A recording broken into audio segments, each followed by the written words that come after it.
Peter writes, what do you eat during the Ironman? My first full in 2 weeks, he says. I'm trying to decide what I should bring on the bike with me. I've heard that solid foods on the bike and gels on the run. Is that the type of breakdown? Solids on the bike and gels on the run.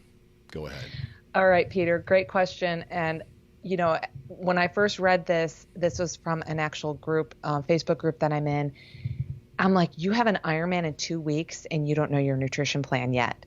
So I just want to start out by saying you as an athlete, anyone out there training, no matter what the distance is, you should dial in your nutrition plan starting at least 8 weeks out. Don't wait, especially for an Ironman, don't wait 2 weeks before your race to start asking questions about nutrition.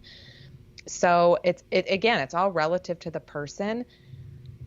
And I'm going to say this, when I did my first Ironman, I'm also going to tell my little story. When I did my first Ironman in 1997, I didn't have a nutrition plan. I ate and drank during training, but I didn't go to the race with a laid out plan. And I asked my good friend Laura, I go, what do you eat on the bike? What do you put in special needs bags? Mm-hmm. So I did exactly what she did.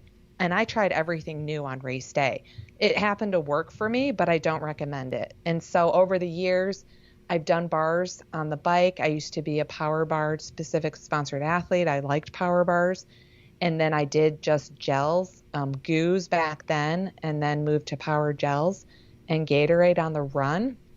And now I've been in the sport for 30 years. I've switched my nutrition plan more to like real food. I eat a certain brand of cookies. I call them power bars in disguise.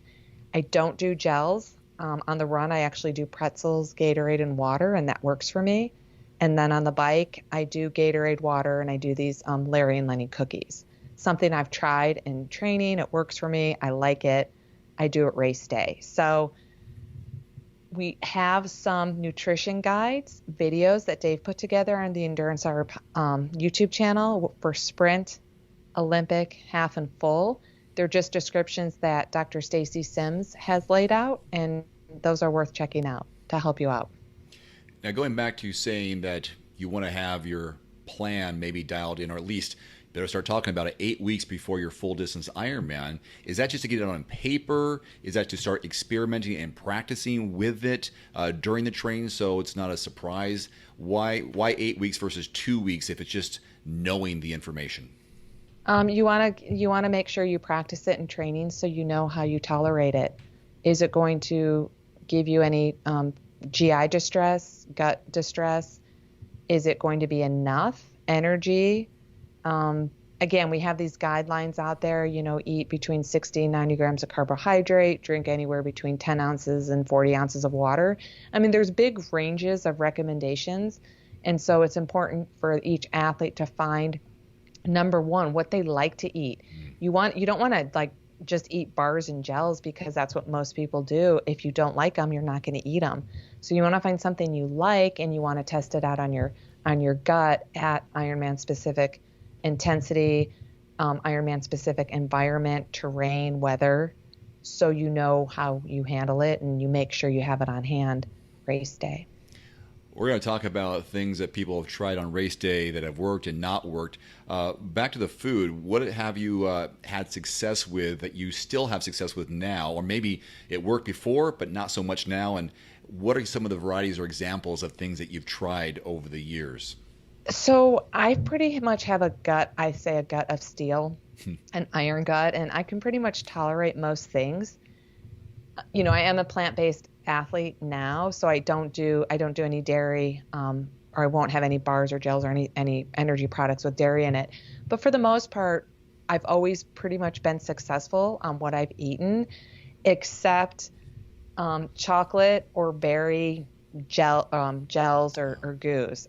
Those flavors always make me cramp or just give me an upset stomach for some reason, because I've tried them multiple times. I've grabbed a gel and I'm like, I don't really like this flavor, but I'm going to do it anyways because I need something.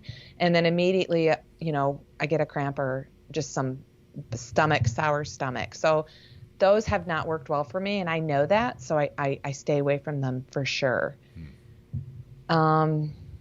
But for the most part, nutrition-wise, I'm pretty good with trying things out, and it usually works for me. I remember in the early days, I've been doing it for 24 years. I kind of had to remind myself that recently. But I'd break the power bars off and stick them to your top tube. But if it's a cold day or a hot day, can you kind of imagine a hard power bar versus a melty, stringy one? It's not a good suggestion. I remember doing those, and I would overeat in the early days because I didn't do Ironmans until 2008, I think it was. So I was, if anything, it was just an Olympic, maybe a few halves, non-branded, half Ironman races. And so I was like, I really, looking back, I didn't need that much nutrition on the bike, and I didn't fuel enough the morning of. So those were my big mistakes early on. And then maybe taking in Coke too early in the run, where you kind of need to keep on doing that, otherwise you're going to crash. And then you just, it's kind of weird if you keep on drinking Coke too much. It just doesn't taste as good the more you drink it. I think it stings, or it's too sugary on the run. Have you done that before, where like once you start Coke, or do you have a mile marker in a half or a full where like, all right, now I'm going to start going for these high sugary, high energy, quick burning fuels? Yeah, so let me jump in there and also say, like back in the day, I used to overeat as well. I used to eat too many calories because that's, I was so, you'd hear about the bonking, you'd hear about the crashing, so I'd overcompensate. And thankfully, my gut was okay with eating too much than what's recommended. Coke, I started drinking in I think it was 2011. I was on my way to Henderson, Nevada, and I was reading Chris McCormick's book. And he had said when he's starting to fall apart on the marathon or the half marathon of a 70.3, 140.6, that he relies on Coke. So I'm like, oh, that's a good idea. So in the 70.3 World Championships, when it was held in Henderson, Nevada, I tried Coke for the first time during that run. And I was like, whoa, this stuff is amazing. And so I'm not a Coke drinker, anything like that. So I do use it in the 70.3, 140.6, and I usually use it in the second half of both those distances. Yeah, it's one of those like, I don't want to start doing it yet. But if you want that quick little burst, something to get you to the next mile marker or next to aid station. Yeah. Yeah.